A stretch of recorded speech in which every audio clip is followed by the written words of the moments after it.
बिस्मिल्लाहिर्रहमानिर्रहीम अस्सलाम वालेकुम। आज का जो हमारा टॉपिक है वो 10th क्लास के बायोलॉजी के चैप्टर रिप्रोडक्शन से है। आज के टॉपिक में हम जो है एसेक्सुअल रिप्रोडक्शन पढ़ेंगे और एसेक्सुअल रिप्रोडक्शन में हम दो चीज़ें पढ़ेंगे, एक बाइनरी फिशन और एक मल्टीपल फिशन।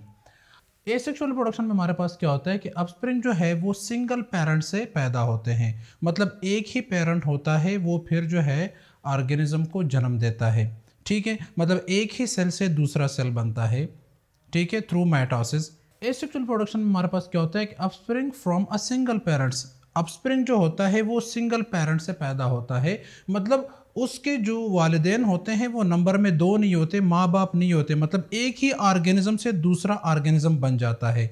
उसमें जो है अपोजिट सेक्स का मिलना ज़रूरी नहीं होता, तो एक ही पेरेंट से अगर ऑर्गेनिज्म बनते हैं तो इस तरह के प्रोसेस को हम एसेक्सुअल रिप्रोडक्शन का नाम देते हैं। ठीक है, एसेक्सुअल प्रोडक्शन मुख्तलिफ तरीक़ों से होती है, तो आज हम पढ़ेंगे कि एसेक्सुअल प्रोडक्शन जो है वो बाइनरी फिशन और मल्टीपल फिशन क्या चीज़ है। अच्छा, अब हम आते हैं बाइनरी फिशन की तरफ। बाइनरी फिशन जो है वो हमारे पास इस तरह का रिप्रोडक्शन टाइप है, इस तरह की एक टाइप है कि इसमें क्या होता है कि एक सेल जो है वो अपने अंदर के डीएनए को रिप्लिकेट करता है और फिर खुद जो है वो नंबर में डिवाइड हो जाता है। तो ये हमारे पास क्या है, बाइनरी फिशन है, मतलब दो हिस्सों में तकसीम हो जाता है एक ही ऑर्गेनिज्म। ठीक है। अच्छा, ये बाइनरी फिशन जो है ये हमारे पास प्रोकैरियोट्स और यूकैरियोट्स में भी होता है। प्रोकैरियोट्स में फॉर एग्जांपल बैक्टीरिया है, बैक्टीरिया में हमारे पास क्या है, एसेक्सुअल प्रोडक्शन होती है, और इस तरह यूकैरियोट में यूग्लिना और अमीबा की मिसाल हम ले सकते हैं, तो उनमें भी बाइनरी फिशन होती है।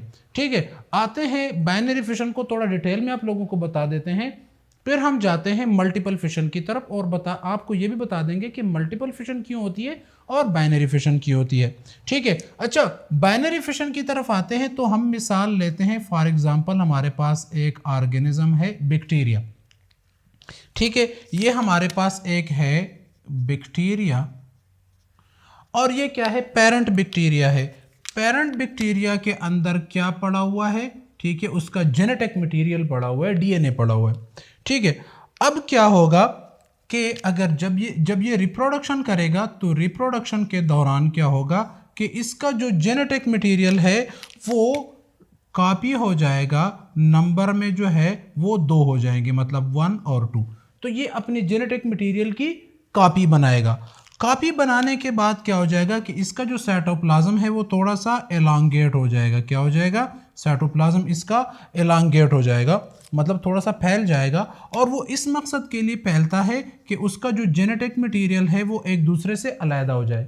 ठीक है, तो जेनेटिक मटेरियल, उसका डीएनए जो है वो डिवाइड हो गया, दो साइडों पे चला गया।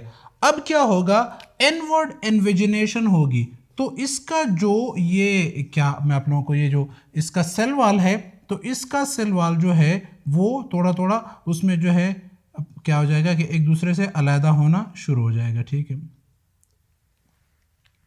अच्छा, तो ये जब इसका सेल वॉल एक दूसरे से अलहदा होता है, फिर साइटोप्लाज्म मतलब साइटोकाइनेसिस होती है, साइटोप्लाज्म अलहदा होता है, तो चूंकि इसका सेल वॉल मौजूद है तो ये इनवर्ड इन्वेजिनेशन होगी, मतलब इसका जो सेल है वो आपस में क्या होगा कि ये दरमियान में से कटेगा। अब ये दरमियान में से कटता है तो इसका क्या होता है कि जेनेटिक मटेरियल जो है वो दो अलग जगहों पे आ गया।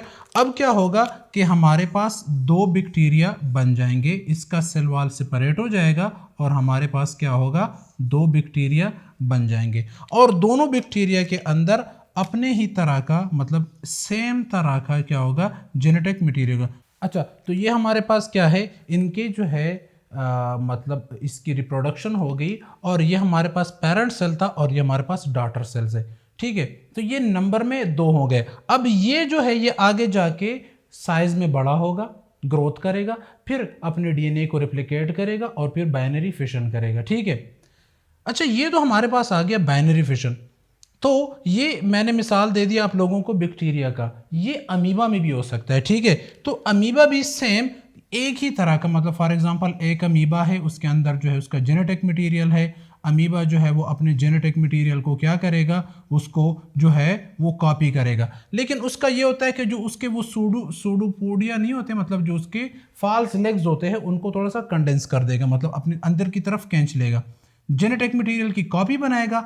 जेनेटिक मटेरियल की कॉपी बनाने के बाद क्या होगा कि इसका साइटोप्लाज्म जो है वो अलग हो जाएगा, क्लीवेज हो जाएगी, मतलब इसके अंदर, मतलब इसका इस साइड से और इस साइड से ये आपस में जुदा हो जाएगा एक दूसरे से, और इसके अंदर भी जेनेटिक मटेरियल आ जाएगा और इसके अंदर भी जेनेटिक मटेरियल आ जाएगा।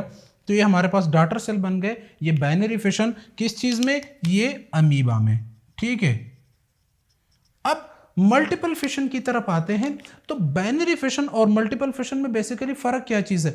असल में अगर हालात ठीक हो, टेम्परेचर ठीक हो, खुराक ग़िज़ा सही तरह से मिल रही हो, ठीक है, तो जिस मीडियम में वो पड़ा है और उसमें जो एनवायरनमेंट है वो सूटेबल हो, इसके बिल्कुल जो मतलब जिस तरह इसको टेम्परेचर और जिस तरह के इसको कंडीशंस चाहिए, अगर ये उसी कंडीशन में पड़ा है तो फिर ये बाइनरी फिशन करता रहेगा, ये नॉर्मल रिप्रोडक्शन करता रहेगा। लेकिन अगर हालात ठीक नहीं है, अगर फेवरेबल कंडीशन नहीं है, तो फिर जाएगा ये किस चीज़ की तरफ? मल्टीपल फिशन की तरफ। तो मल्टीपल फिशन में क्या है?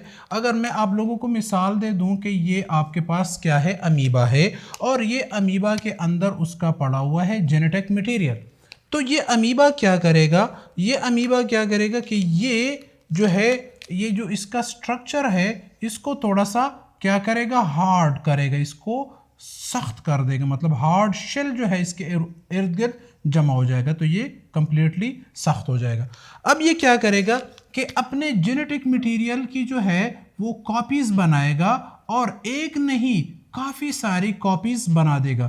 तो बहुत सारी कॉपीज़ हमारे पास बन जाएंगी। ठीक है, अच्छा, कॉपीज़ बनने के बाद फिर क्या होगा कि ये जो इसका स्ट्रक्चर है और इसके अंदर जो हमारे पास जेनेटिक मटेरियल पड़े हुए हैं, ठीक है, ये इसकी जो कॉपीज़ बनी हुई, तो हर एक कॉपी के इर्द गिर्द उसका जो क्या जाएगा? साइटोप्लाज्म, ये सेल मेम्ब्रेन बन जाएगा इस तरह, ये देखें। ठीक है, तो हर एक का अलहदा सेल मेम्ब्रेन बन जाएगा। और फिर ये क्या करेगा कि जब फेवरेबल कंडीशन आएगी, जब हालात ठीक हो जाएंगे, तो ये बर्स्ट हो जाएगा। ठीक है, तो ये टूट जाएगा, इसका जो हार्ड कवर था वो टूट जाएगा, और काफ़ी सारे हमारे पास जो है वो अमीबा जो है वो काफ़ी सारे जो है वो नंबर में पैदा हो जाएंगे। तो इसको हम क्या कहेंगे? इसको हम कहेंगे मल्टीपल फिशन। तो एक था हमारे पास बाइनरी फिशन और एक हमारे पास मल्टीपल फिशन। सेम ऑर्गेनिज्म में, इन ऑर्गेनिज्म में जिसमें बाइनरी फिशन होती थी, उसी तरह उन्हीं ऑर्गेनिज्म में मल्टीपल फिशन भी होती है। लेकिन मल्टीपल फिशन उन कंडीशन के दौरान होती है जहां मतलब फेवरेबल कंडीशन अवेलेबल ना हो, जहाँ जो है वो एनवायरनमेंट फेवरेबल ना हो, तो फिर वो मल्टीपल फिशन की तरफ जाएगा। ठीक है, मतलब अपने इर्द गिर्द एक सख्त कवर चढ़ाएगा, फिर उस कवर को जो है वो ब्रेक करेगा, लेकिन उससे पहले अपने नंबर्स को काफ़ी तादाद में बढ़ाएगा।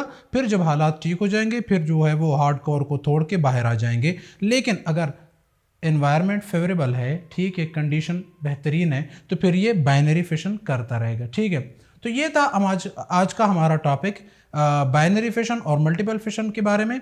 इंशाल्लाह अगले लेक्चर में और टाइप्स पढ़ेंगे। थैंक यू, अल्लाह हाफिज़।